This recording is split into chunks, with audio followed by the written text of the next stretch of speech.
ni Mika, lalo't maayos naman daw ang turing ng kanilang Usap mga pamilya sa rockstars. dating nobya ng anak. These Kasi pages, pagdating naman sa family niya, nanood tinanggap ako naman ako ng ng maayos, Jessica wala kang naging Soho. problema. Kailangan naman kasi talaga din magkasuhan Mag-iingat for kayo mga awareness na rin sa mga girls, ibang tao, sa mga ibang sa babae. mga Hindi tayo jowa dapat, niyo. diba, ginaganon.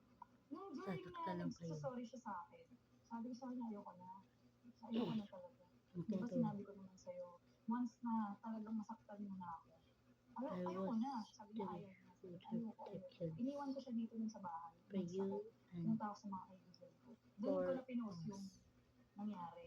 I Tapos nung don't pagka-post ko na remember yun, natawagan niya ako. I have Nagsisorry siya, this ayusin namin. done. Sabi ko sa kanya, hindi ka matututo. Hindi ka ma-aware na mali. Kailangan mong makita na mali yung ginagawa mo. You Nilabas ko yun. will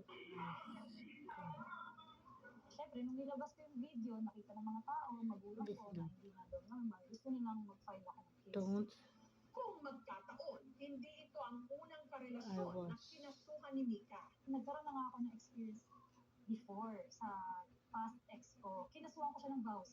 Pinaglalaban ko naman yung right ko, pero naaawa pa rin Like and naman ako. May subscribe. awa pa rin sa sarili ko kahit na Remember, niloloko ako nung una kong partner. I Pero was nakapagpasya na raw si Mika. Kakasuhan niya si Carl. like and subscribe. Itong Miyerkules